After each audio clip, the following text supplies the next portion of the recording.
YTN 뉴스 FM 슬기로운 라디오 생활. 안녕하세요. 아나운서 최영진입니다. 자, 다음 달부터 적용될 사회적 거리두기 개편 초안이 나왔습니다. 현행 5단계를 3단계로 바꿔 간소화하고요. 다중이용시설에 대한 집합금지도 최소화하기로 했습니다. 자, 자영업자를 고려하겠다는 것인데요. 그렇지만 각 시설의 책임을 강화하기 위해서 방역수칙을 한 번만 위반해도 집합금지 명령을 내리는 등의 처벌을 강화할 것으로 보입니다. 자, 지금 졸업식철인데요. 이런 가운데 졸업식 풍경은 어떨까요? 지금 이맘때면 꽃다발 사들고 졸업식으로 향했죠. 코로나로 잃어버린 풍경, 바로 입학식과 졸업식일 겁니다.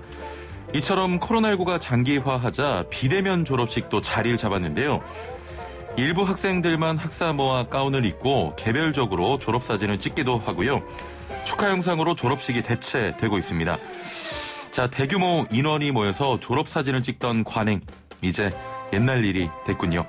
힘든 환경 속에서 졸업을 맞이한 분들 수고 많으셨습니다. 자, 오늘 1부는 이슈 인터뷰 시간인데요. 최근 기업인들의 통큰 기부가 화제가 되고 있습니다. 오늘은 우리나라 기부에 대해 이야기 나눠보고요. 2부는 자동차 상담 준비되어 있는데요. 국내외에서 연이은 화재가 발생한 전기차 코나에 대해 현대차가 새로운 리콜을 시행할 계획입니다. 관련 내용 살펴보죠. YTN 뉴스 FM 슬기로운 라디오 생활, 지금 바로 출발합니다. 네, 슬기로운 라디오 생활 1부는 생활 속 이슈들을 속속들이 들어보는 이슈 인터뷰 시간입니다. 사회복지 공동모금회에 따르면 지난해 법인 기부와 개인 기부가 전년보다 30%씩 증가해 역대 최고치였다고 합니다. 기부 금액도 2천억 원 가까이 늘어난 8,462억 원이었다고 하는데요. 코로나19로 모두가 어려운 상황에도 기부금은 오히려 훌쩍 늘었습니다. 자, 최근 IT 기업 창업자들의 통큰 기부 행렬도 주목을 받고 있는데요. 5조 원 이상 기부를 약속한 김범수 카카오 이사회 의장에 이어서 배달의 민족을 만든 우아한 형제들의 김종진 의장도 자신의 재산 중 절반을 기부하겠다고 밝혔습니다. 자, 그동안 우리나라에서 이렇게 기업인들 자신의 사적 재산을 환원하겠다고 나서는 모습은 좀처럼 접하기 어려운 모습이었는데요. 우리나라의 기부 문화가 긍정적인 변화를 겪고 있는 걸까요? 오늘은 우리나라의 기부에 대해 이야기 나눠보려고 합니다. 자, 함께 말씀 나눌 분 모셔보죠. 양용희 서울신학대 사회복지학과 교수 전화 연결되어 있습니다. 안녕하세요. 네, 안녕하세요. 예. 네. IT 기업인의 기부 선언과 함께 더 기빙 플래지란 그 기부 클럽이 주목을 받고 있습니다. 예, 예. 빌 게이츠 마이크로소프트 회장과 웨런 그 버핏 등이 여기에 동참하고 있다는 건데 이게 어떤 모임입니까? 네, 우리가 익히 알듯이 빌 게이츠는 그동안 많은 기부를 해왔죠. 예. 회사도 만들고 그러다가 2010년에 워렌 버핏과 같이 미국에 한 40여 명이 미국의 그 부호들을 중심으로 해서 예. 세계의 이런 빈곤, 난민, 재난 이런 다양한 문제를 위해서 우리가 기부에 실천하자. 어떻게 보면은 전통적으로 우리가 늘 이야기하는 오블리제를 좀 우리가 학생들이 도덕의식과 솔선수범을 보이자 해서 우리가 기부하자고 하는 서약의 어떤 그런 선언을 한 그 모임입니다. 예.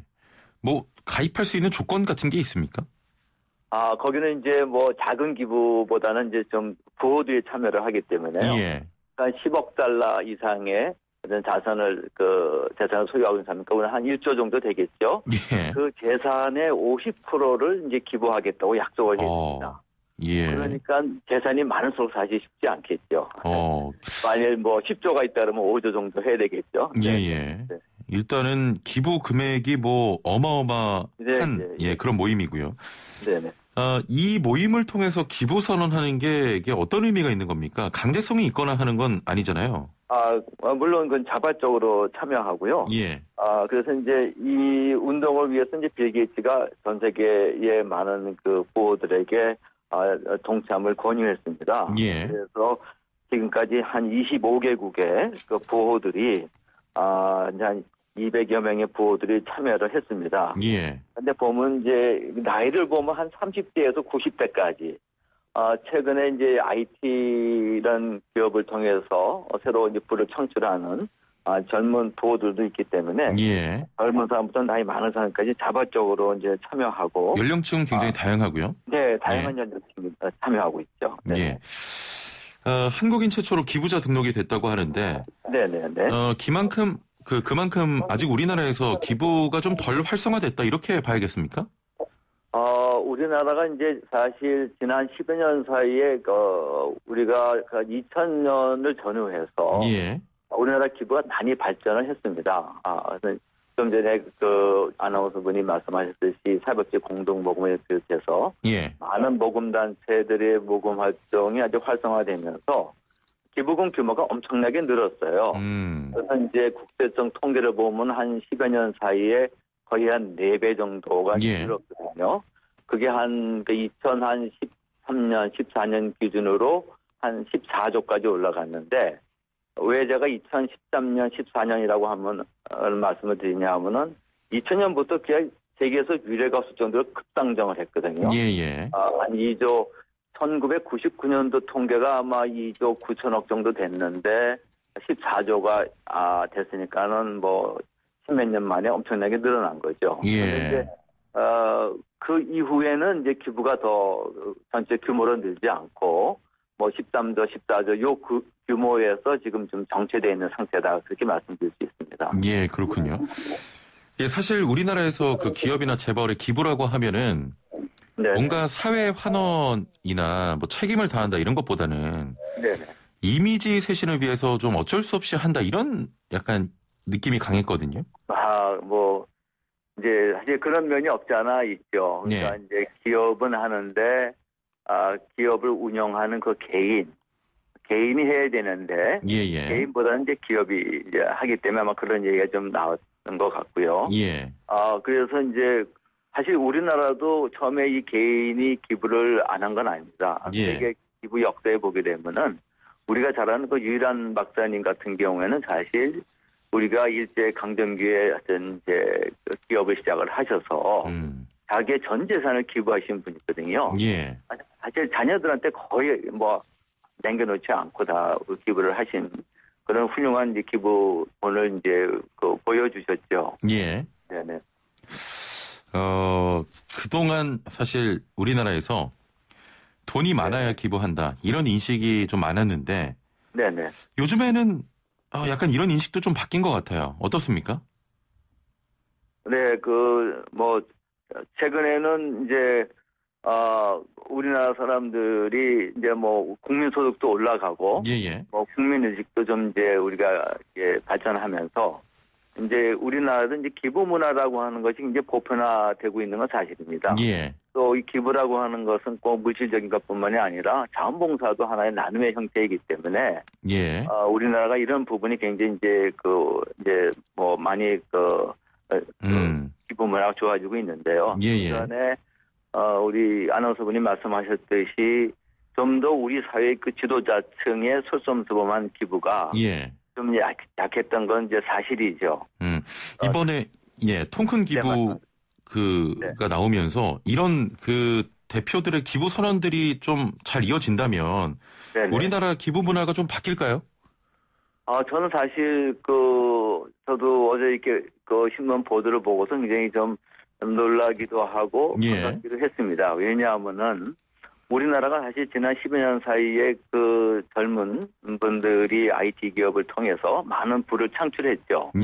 새로운 이제 젊은 부들이 나왔는데 사실 미국이나 선진국처럼 이런 기부에 대한 것들이 좀 아쉬웠던 게 사실이거든요. 근데 요번에 이제 뭐 김범수 의장이나 우리 김봉진 배달민족 대표 같은 이런 선언을 보고서 굉장히 이거는 뭔가 나라의 이제 좀 가진 자층들의 솔선수범을 보이는 좋은 어떤 사례와 또 다른 우리나라의 부호들에 대한 좋은 의미에서의 도전이 되지 않겠는가 그런 생각을 하게 됩니다.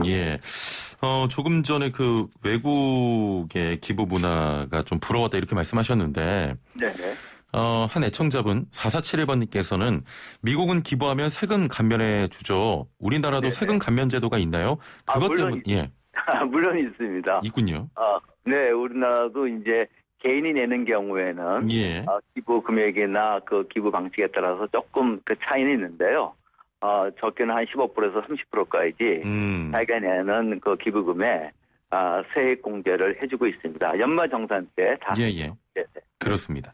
네네. 최근에 그 챌린지를 통한 기부처럼 기부에 대한 접근이 과거보다는 좀 수월해진 것 같아요. 어떻게 보십니까? 그렇죠. 일단은 뭐 이런 매체를 통해서 예. 뭐 우리나라에서 보게 되면은 기부에 대한 이런 보도라든지 논의들이 많이 되어지고 있기 때문에 사람들이 이제 기부에 쉽게 참여하는 동기를 얻게 되고요. 예. 또 우리가 IT가 발전하다 보니까 옛날에는 기부를 하려고 그러면 뭐 기부단체를 찾아간다든지 예. 내가 뭐 이런 DM을 통해서 기부 요청을 받을 때만 하게 되는 경우가 있는데 지금은 사실 뭐 누구든지 언제나 이런 우리 뭐 방송은 물론 인터넷 사이트 들어가면 기부를 할 수가 있기 때문에 기부를 할 수 있는 접근성은 굉장히 좀 이렇게 용이해졌다 이렇게 볼 수가 있죠. 예. 지금 여전히 개인이 통 큰 기부를 하기는 쉽지 않다 이런 생각도 드는데 네네. 그 평생 모았던 돈을 기부했더니까 세금 그 때문에 곤혹을 겪는 사례도 있었고 예. 특히 그 폐지를 주어서 기부를 했는데 뭐 세금 때문에 좀 힘들었다 이런 기사들이 종종 나와요. 이런 사례를 보면 좀 우리나라가 기부하기 어려운 환경 아닌가 이런 좀 느낌도 받는데 어떻게 보십니까? 그게 좀 됐죠. 기부를 했는데 그게 증여로 처리가 돼가지고서 예. 장학 기부를 했는데 대학에 했는데 증여가 처리가 돼서 그 이제 많이 논란이 되고 대법원까지 소송을 가서 결국은 이제 그 기부가 이제 되는 걸로. 예. 그래서 굉장히 기부한 사람이 아주 곤욕을 치렀던. 제가 아마 아주대 했을 겁니다. 예. 지방에 있는 지역 신문에서 대표가 했는데 그런 것 때문에 이제 기부에 대한 환경 이런 것들이 아직까지는 좀 더 우리 제도적으로 충분히 특히 세금 문제에 있어서 뒷받침해주고 있지 못하다. 이렇게 우리가 좀 알고 있습니다. 예, 그렇군요. 자, 마지막으로 한 가지만 더 여쭤보겠습니다. 네네. 기부금이 제대로 쓰이고 있는지 사실 좀 걱정이 많거든요. 네네. 기부한 돈을 어떻게 쓰고 있는지 좀 확인할 수 있는 방법이 있습니까? 이제는 이제 기부에 대한 투명성이 굉장히 중요해지고 있거든요. 예. 그래서 뭐 우리가 몇 년 전에 뭐 어금니 아빠 이영학 씨나 그렇습니다. 그다음에 새희망 씨앗에서 뭐 127억을 모금해서 목적과 달리 쓰기 때문에 큰 사회적인 물의를 일으켰죠. 그래서 이제 기부할 때 사람들한테 왜 기부를 안 하냐 물어봤을 때 또 어떤 경우 기부를 하냐고 물어봤을 때 가장 중요시 여기는 것이 투명성입니다. 예, 그럼요. 그 투명성은 기부를 받은 단체가 자기네가 기부자의 목적대로 목적대로 그것을 쓴다고 하는 것을 투명하게 공개해야 되는데요. 이제는 이제 국세청 사이트에 3억 이상의 모금을 한다든지 또 5억 이상의 자산이 있는 데는 전부 다 공개를 하도록 되어 있습니다.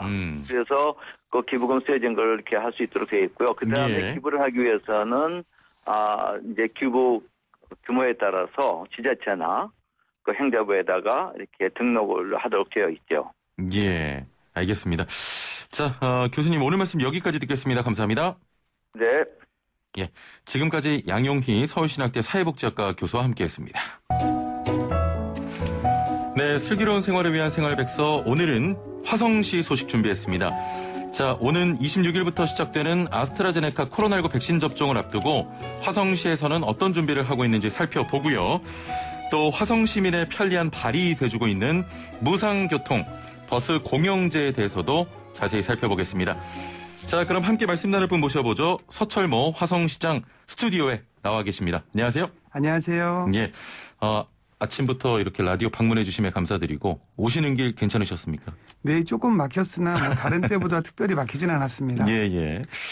26일부터 그 아스트라제네카 코로나19 백신이 접종이 시작됩니다. 화성시에서는 백신 접종 준비 어떻게 좀 진행되고 있습니까? 네, 저희는 지난 1월 29일부터 코로나19 예방접종 추진단을 발족했습니다.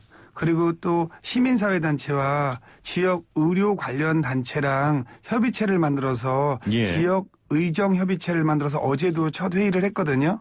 그래서 저희가 만에 하나 생길 수 있는 문제에 대해서 지금 대응 점검을 하고 있습니다. 예. 요양병원이나 요양시설 같은 그 고령층 집단시설의 입소자와 또 종사자가 우선 접종 대상인데 화성시에서는 관련 규모 어느 정도로 지금 파악하고 있습니까? 네, 저희가 2월하고 3월은 지금 말씀하신 것처럼 요양병원이나 요양시설 종사자가 하는데요. 총 대상자는 2,859명입니다. 예. 네, 그래서 거기를 상대로 저희가 준비를 하고 있습니다. 예. 백신에 대한 기대도 높지만 또 이상 반응에 대한 우려도 좀 큰데 해외에서는 접종 후에 이상 반응을 일으키는 접종자도 있거든요. 이런 문제에 대한 대응도 좀 준비가 돼 있습니까? 네, 지금 저희가 제일 염려하는 부분이 이상 반응에 대한 대응입니다. 예. 코로나라는 게 누구도 경험해보지 못한 거라 이 집단 우리가 접종을 할 경우에 어떤 현상이 발생할지 모릅니다. 그래서 시에서는 가장 중요하게 접종센터별로 신속 대응팀을 구성하고 있습니다. 예. 그래서 한 개 팀에는 의사 4분, 간호사 8분, 행정인력 8분, 그다음에 구급차 한 대가 상시 대기하고 있어서 거기서 가장 가까운 병원으로 이송할 수 있는 이런 시스템을 갖추고요. 예. 또한 의료기관과 접종센터와 시가 한 라인을 구성해서 그 상황을 실시간으로 모니터링할 수 있는 이런 시스템을 구축하고 있습니다. 예. 우리 시장님 말씀 들으니까 저도 나중에 백신 화성에서 맞고 싶다 이런 생각이 듭니다. 자, 지금 경기도 화성 시민 여러분 이 방송 듣고 계시다면 단문 50원 장문 100원의 유료 문자 샵 0945번으로 문자 메시지 한번 주시고요. 자, 아무쪼록 그 백신 접종 차질 없이 좀 진행될 수 있도록 잘 준비해 주시길 바라고요. 네. 자, 시민들의 교통 편의를 위한 몇 가지 사업 살펴보려고 하는데요. 무상교통과 버스 공용제가 운영되고 있다면서요? 네, 그렇습니다. 예. 어떤 내용입니까? 저희가 무상교통은 현재 만 18세 미만에 대해서 무상교통을 실시하고 있고요. 예. 요번에 7월 1일부터는 65세 이상, 그 다음에 10월 1일부터는 24세 미만으로 확대됩니다. 예. 근데 다른 곳에서 무상교통에 대해서 화성시가 왜 먼저 시행하냐 이런 얘기가 좀 많이 있는데 화성시는 일반 분들이 잘 모르지만 서울시의 1.4배의 크기입니다. 그렇군요. 네. 예. 그리고 저희가 지난 3년간 61개 공공시설 운영비로 연간 2천억 이상을 사용하고 있습니다. 예. 근데 워낙 넓다 보니까 그리고 시민 밀도는 낮은 부분이 있습니다. 그러니까 그분들이 계속 시설이 필요하다고 하는데 우리가 똑같은 시설을 어느 분은 집 옆에 있으면 그냥 쉽게 이용하는데 집에서 한 5분, 10분 떨어지면 대중교통을 이용해야 되는데 그렇죠. 여기에 전부 비용을 지불해야 됩니다. 예. 특히 청소년일 경우에 이 비용이 매우 크게 느껴질 수 있습니다. 예. 그래서 이분들의 이동권을 보장해주고 이동권을 국민의 기본 행복권이다. 이런 가치로 저희가 추진을 하고 있습니다. 예, 그렇군요. 무료 이용 범위가 화성시 관내라고 하셨는데 이런 경우 있지 않습니까? 화성에서 출발해서 또 인근 지역으로 가는 버스까지 이게 해당이 되는 겁니까?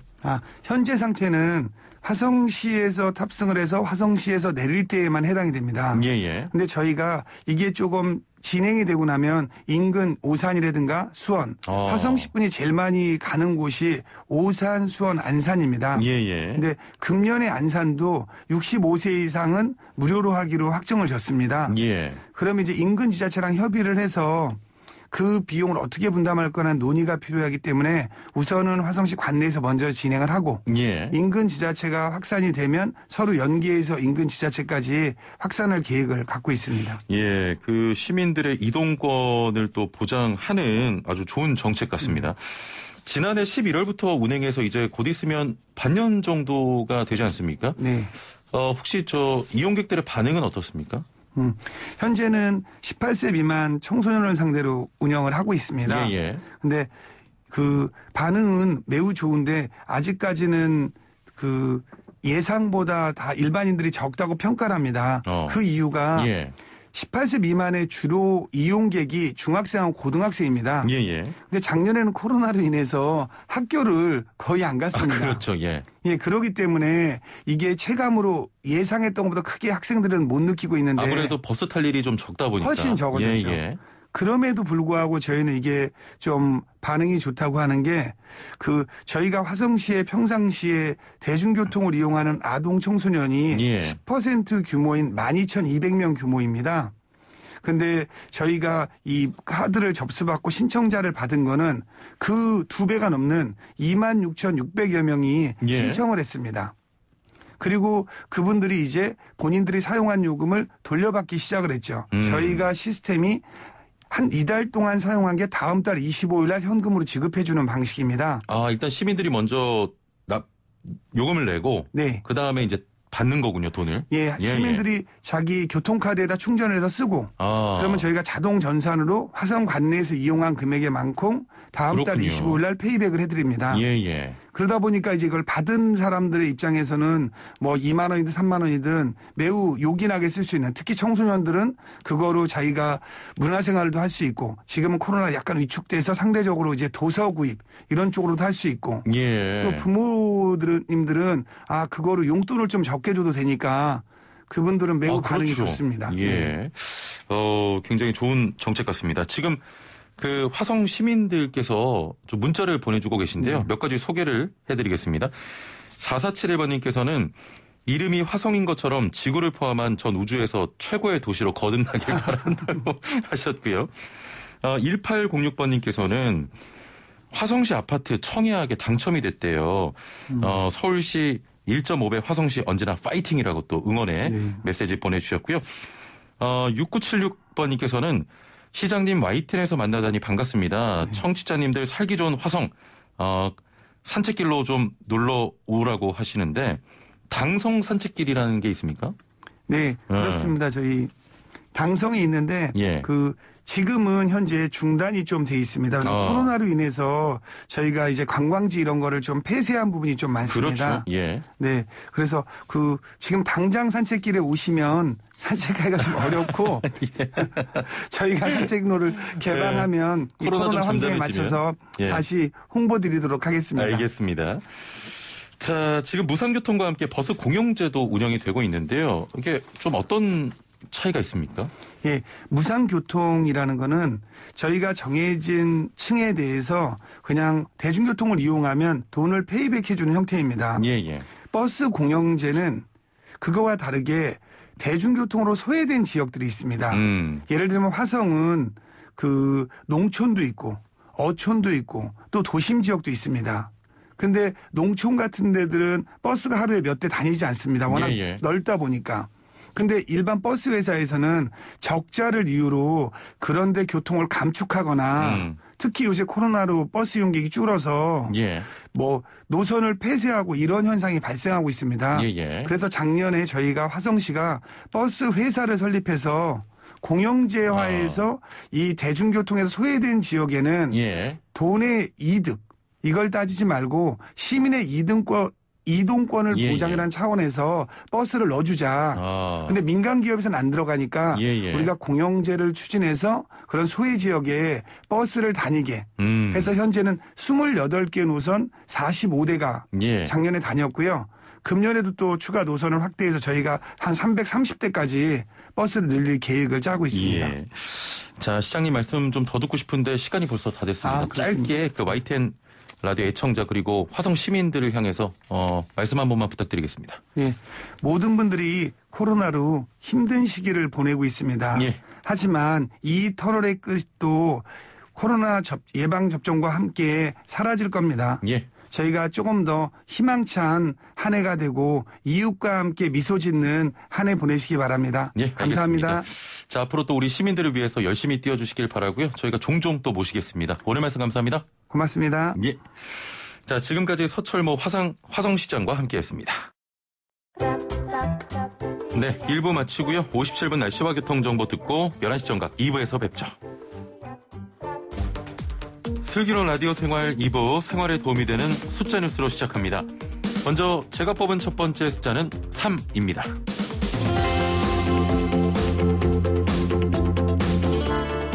일본군 위안부 피해자를 매춘부로 규정한 마크 램지어 하버드대 로스쿨 교수의 논문을 둘러싼 파장이 확산되고 있죠. 해당 논문은 태평양 전쟁에서의 매춘 계약이란 제목으로 국제학술지 국제법 경제 리뷰 3월호에 실릴 예정이었는데요. 논문의 초록이 온라인으로 먼저 공개되자 하버드대 한인 학생회부터 시작해 정치권과 학계까지 비판이 가세해지고 있습니다. 하버드대 동료 교수들도 비판하는 성명을 내고 있는데요. 논문을 검토해봤지만 램지어의 주장을 뒷받침할 자료들이 실체가 없다는 것입니다. 독립운동가 도산 안창호 선생의 손자도 하버드대에 강력 항의하며 역사 자료 기증 협의를 중단하겠다는 뜻을 전했다고 합니다. 근거도 없는 엉터리 논문으로 세상의 눈과 귀를 막을 수 있을까요? 그저 논문 흉내를 내는 소설일 뿐입니다.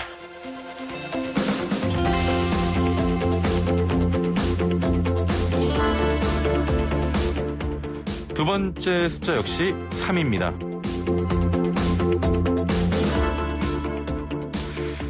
농림수산품과 석유제품을 중심으로 생산자 물가가 3개월째 연속 상승세를 보이고 있다고 합니다. 한파와 폭설로 농산물 가격이 뛰고 조류 인플루엔자 영향으로 계란과 닭고기 같은 축산물이 가격이 크게 상승한 것인데요. 또 국제유가가 상승하면서 석유제품을 중심으로 물가 상승세가 지속되고 있습니다. 당분간 이와 같은 상승세가 이어질 것으로 전망된다고 하네요. 물가 상승 흐름에 진입했다는 것입니다. 싸늘해지는 이 물가에도 얼른 봄이 왔으면 좋겠네요.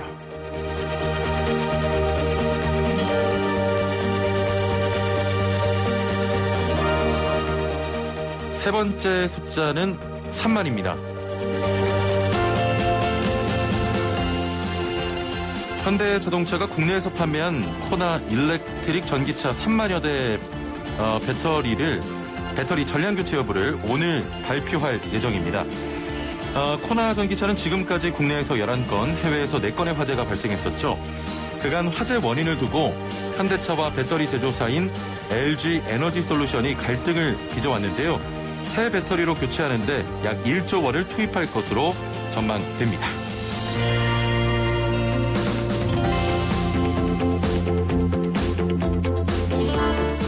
마지막 숫자 1600만입니다. 네, 마지막은 오랜만에 훈훈한 소식 전해드릴 수 있겠네요. 설 연휴 부산의 한 아파트 경비원이 현금 1,600만 원이 든 가방을 주어서 곧바로 파출소에 신고해 주인을 찾아줬습니다. 경찰이 관련법에 따라 일정 살해금을 받을 수 있을 것이라 설명했지만 경비원은 당연한 일을 한 것뿐이라며 한사코 거절했다고 하는데요. 대신 가방을 되찾은 주인은 감사의 의미로 경비초소에 컵라면 20박스를 전달했다고 합니다. 자, 그리고 경비원은 그 컵라면을 다시 아파트 단지 안 각 경비초소에 나눠줬다고 하네요. 처음부터 끝까지 아주 스윗한 미담이죠. 오늘 핫팩은 따로 필요 없겠습니다. 지금까지 생활에 도움이 되는 숫자 뉴스였습니다. 네, 슬기로운 라디오 생활 2부는 자동차 상담 준비되어 있습니다. 국내외에서 연이은 화재가 발생한 전기차 코나에 대해 현대차가 새로운 리콜을 시행할 계획입니다. 지난 10월 한 차례 리콜 조치 이후에도 지난달 또 화재가 발생하면서 문제가 돼 왔는데요. 최근에는 전기버스에서도 화재가 발생하면서 우려를 사고 있습니다. 자, 관련된 내용 함께 살펴보려고 하는데요. 오늘의 주제 이외에도 자동차와 관련된 궁금증이 있으신 분들 단문 50원, 장문 100원의 유료 문자 샵 0945번으로 보내주시면 이야기 나눠보겠습니다. 자, 그럼 함께 말씀 나눌 분 모셔보죠. 박병일 명장 전화 연결돼 있습니다. 안녕하세요. 네, 안녕하세요. 예. 오랜만에 뵙는 것 같아요. 네, 새해 복 많이 받으시고. 예, 늦었지만 새해 복 많이 받으시고. 우리 청취자분도 새해 복 많이 받으시고 좋은 일만 있기를 기도하겠습니다. 예, 아유, 감사합니다. 자, 그 현대차가 코나 화재와 관련해서 그 새로운 리콜 계획서를 제출한다고 합니다. 지난해에도 리콜이 진행이 됐었잖아요. 예. 어떤 차이가 있는 겁니까? 사실은 리콜을 처음에 한 거는 이제 컴퓨터의 충전량을 제어하는 게 이제 좀 바꿨죠. 그러니까 이제 충전이 두 가지로 하거든요. 고속도로에서 빨리 충전하는 게 급속 충전이라 하고, 예. 또 이제 가정 같은 아파트에서 이렇게 하는 걸 일반 충전이라고 하는데, 이 충전량을 이제 원래 급속 충전은 80% 넘어가면 안 되고, 예. 일반 충전은 90% 넘어가면 안 돼요. 현대자동차에서 그 양을 좀 운행 거리를 좀 길게 하려고 충전량을 좀 많이 했죠. 예. 그러다 보니까 여기에 좀 문제가 있어서 그 내용을 좀 이렇게 80%로 또 아니면 또 일반 충전 90%로 한 것이 첫 번째 리콜 조치였습니다. 예. 그 코나 화재와 관련해서 국토부와 자동차안전연구원에서 원인 조사를 진행 중인데, 네. 아직 결과가 안 나왔죠? 이제 그게 이제 아마 샘플 조사를 또 많이 해야 될 거예요. 아무래도 원래 충전량을 규정보다 많게 하게 되면 리튬 배터리에 거기 분리막에 손상이 입을 수 있어요. 예. 그동안에 이제 이슈만 배터리를 제어하는 장치만 이제 리콜 하다 보니까 그동안에 흔히 말하는 멍들었던 배터리가 아무래도 과하게 충전이 됐다 보니까 그 배터리 분리막에 문제가 생기잖아요. 그러면 이제 지금은 확실하게 해결하려면 배터리 교체하고 또 충전량을 제어하는 장치도 급속 충전은 80%로 제한하고 아니면 또 일반적으로 90%로 제한해야 되는 거죠. 그러니까 이제 먼저 배터리는 교환하지 않고 그러니까 일반 보통 충전하고 급속 충전만 그것만 프로그램 바꿨기 때문에 일단 흔히 말하는 골병들은 배터리는 또 화재가 날 수 있는 조건을 갖고 있었죠. 그러다 보니까 아마 현대자동차에서도 이 배터리를 이제 교체해야 될 것 같다라고 해서 아마 돈을 아마 1조 정도 예산을 잡은 것 같습니다. 이번 리콜은 계획서가 좀 통과되면 바로 시행이 되는 겁니까? 그래야죠. 아무래도 지금 굉장히 이제 현대자동차도 전기자동차를 주력 산업을 하고 있는데, 그렇죠. 만약에 코로나 문제 이게 해결이 안 되면 앞으로 전기차를 누가 믿고 타겠어요. 그리고 해외 수출할 때 또 하나 문제가 생기잖아요. 그리고 이제 우리나라에서는 그래도 리콜만 하면 끝나지만 다른 미국이라든가 유럽에선 만약에 이렇게 알고도 제대로 안 되게 되면 징벌죄가 있잖아요. 레몬법인가요? 아니요, 징벌죄는 그냥 알고도 뭔가 넘어가면 한번더 벌금을 떼는 거예요. 그렇죠. 그렇게 되면 이게 워낙 그 액수가 클 수 있기 때문에 국내에서 먼저 조치하고 한마디로 피드백 받아본 다음에 또 하나의 어떤 방법을 찾지 않으면 어렵죠. 사실 전기차는. 왜냐면 BMW 우리는 화재 나가지고도 굉장히 힘들었는데 그렇습니다. 국내 차가 이렇게 화재가 또 전기차가 나고 또 전기차의 앞으로 흐름이 전기차라고 하는데 계속 화재가 나서 여기 제어가 안 되면 누가 전기차를 사겠어요? 왜냐면 또 일반 배터리보다 일반 자동차보다 전기차가 비싸니까 사람들이 더 주춤할 수 있거든요. 그렇군요. 네. 일단은 리콜은 계획서가 통과되면 바로 좀 시행이 될 것 같고 이런 가운데 경남 창원에서 운행 중이던 현대차의 전기 시내버스에서도 화재가 좀 발생했습니다. 주행 중에 화재가 발생한 건 이 국내에서 처음 있는 일 아닙니까? 사실 전기차 배터리는 현재 쓰고 있는 리튬 배터리는 전기에서 충전 중이나 아니면 이제 주행 중에도 날 수 있는 조건은 다 가지고 있어요. 주행한다고 안 나고 정지할 때만 난다 이건 아니고요. 그 배터리 자체에 그 안에 한번 플러스와 마이너스에서 중간에 분리막이 있어요. 서로 합선되지 말라고 하는데 그러면 충전량이 달라지면 이 분리막이 깨져요. 그럼 플러스와 마이너스가 만나니까 그게 이제 한마디로 쇼트, 합선이 돼서 거기서 이제 불이 나고 폭발이 일어나는 거거든요. 그래서 그렇기 때문에 어떤 쪽에서 충전할 때 대부분 많이 났죠. 그런데 이제 운행하면서 날 수 있는 조건은 많이 가지고 있습니다. 아니 이게 걱정되는 게 사고 당시에는 승객이 탑승하지 않아서 인명피해가 없었지만 버스의 경우는 많은 분들이 좀 탑승하고 있을 가능성이 높잖아요. 그렇죠. 그래서 사고가 발생하면 피해가 굉장히 크지 않겠습니까?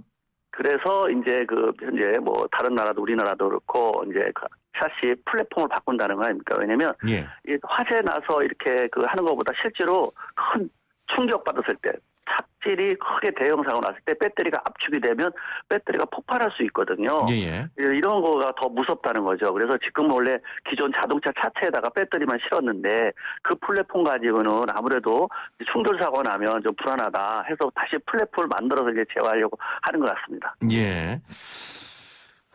지금 서울시만 해도 사실 거리에서 전기버스는 좀 흔히 볼 수 있는 상황 아닙니까? 그렇죠. 많이 나왔죠. 이제 전기차가 현재는 대세로 가고 있고, 근데 이제 리튬 배터리는 예전에 우리 핸드폰 써봤지만 이제 통화를 오래 하면 이제 뜨끈뜨끈하잖아요, 핸드폰이요, 그죠?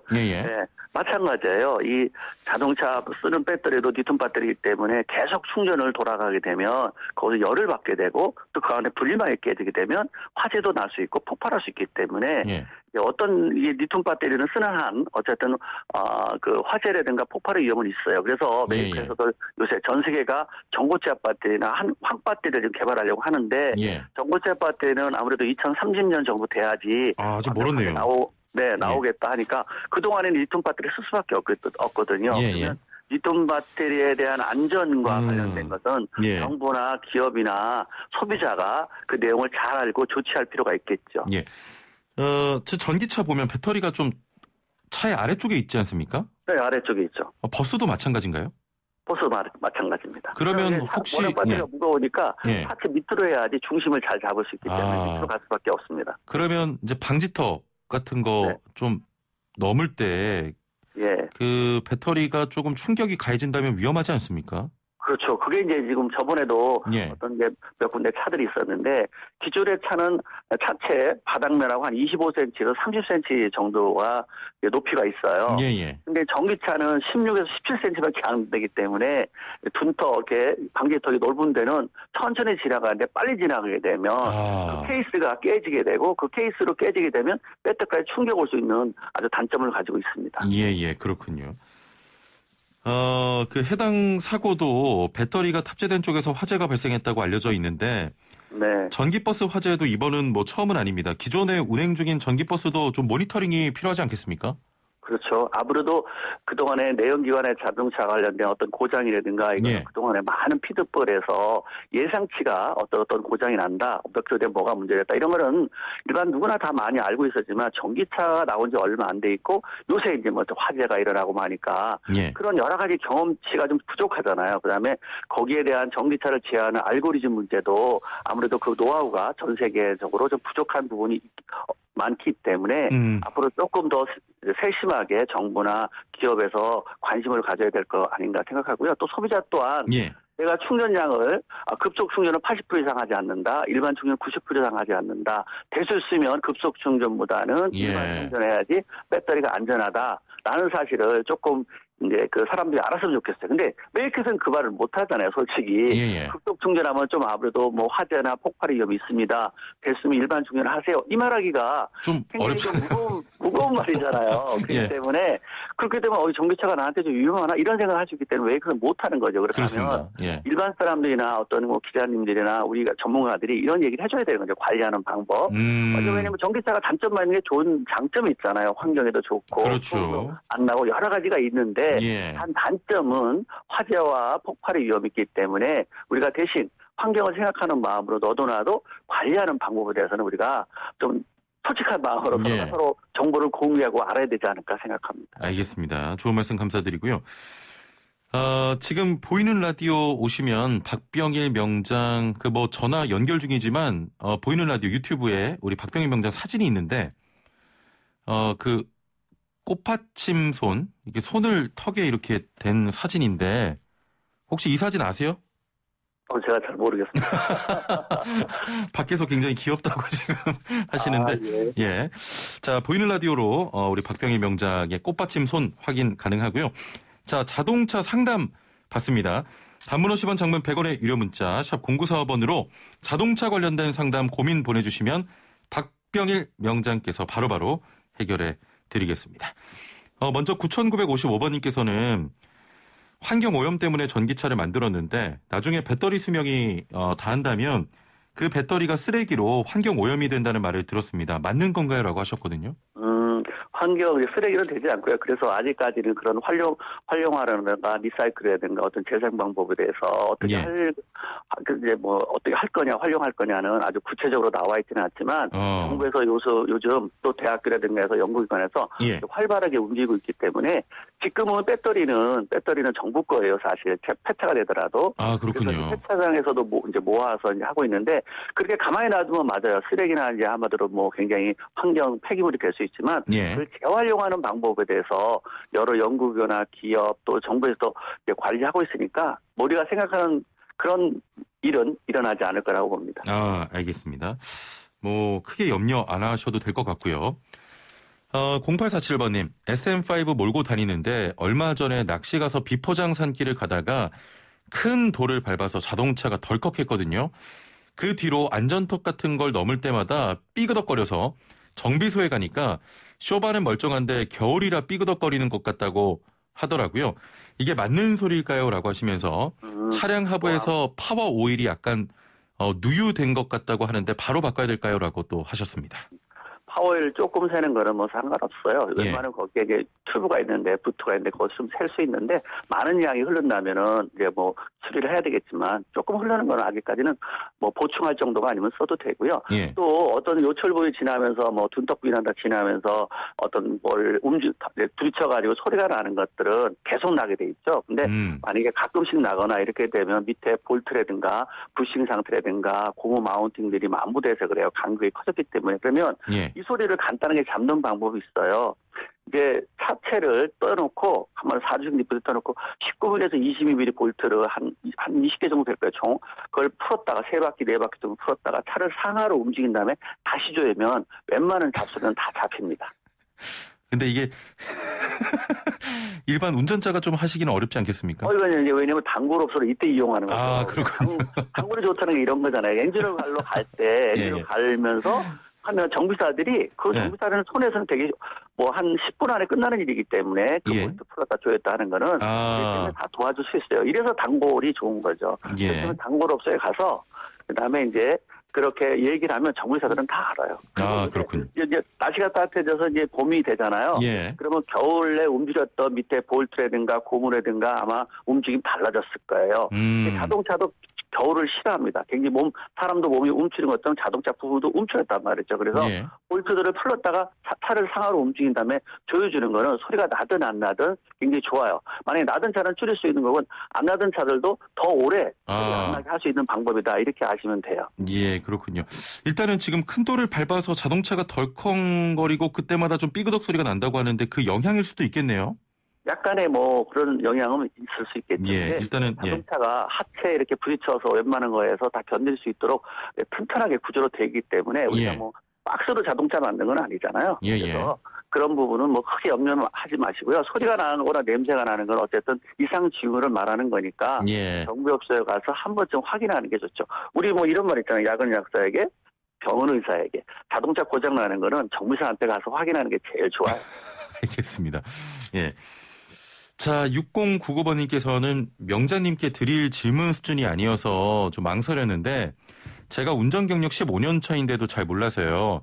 엔진 오일이랑 브레이크 오일 언제마다 갈아야 됩니까? 그리고 전기차가 아니고 그 기름차인데요. 여기에도 배터리 있잖아요. 이것도 충전해서 쓰는 건가요? 너무 무식해서 죄송합니다라고 하셨네요. 엔진 오일 같은 경우는 메이커에서 10,000km로 가르라고 하면 예. 보통 70에서 80% 그러니까 7천에서 8천에 가는 게 자동차 엔진 수명을 길게 하는 거고요. 브레이크 오일은 2년에 3만 km 그 정도에서 한 번쯤 갈아주시면 돼요. 예. 예. 배터리는 충전해서 쓰는 건가요? 배터리는 만약에 자동차와 연결되어 있으면 자동 충전되기 때문에 굳이 신경 안 써도 되고요. 만약에 자동차 배선하고 연결이 안 됐다고 하면 그거는 뭐 보통 충전을 배터리 탈착해서 충전하셔야겠지만 만약 자동차 배선하고 연결되어 있으면 자동으로 발전해서 충전하니까 그건 염려 안 하셔도 될 것 같습니다. 예, 알겠습니다. 좋은 답변 감사하고요. 4447번님, 올해 눈길 고속도로 주행 여러 번 했는데 주행 중에도 스프레이 체인을 뿌리는 게 낫나요? 안 뿌리는 게 나은가요? 라고 하셨네요. 스프레이 체인 뿌리는 거 한번 액체로 되어 있는 건데 그런 걸 뿌리게 되면 고무가 말랑말랑해지는 거예요. 그래서 눈밭에서 뿌리는 건 아무 의미가 없고요.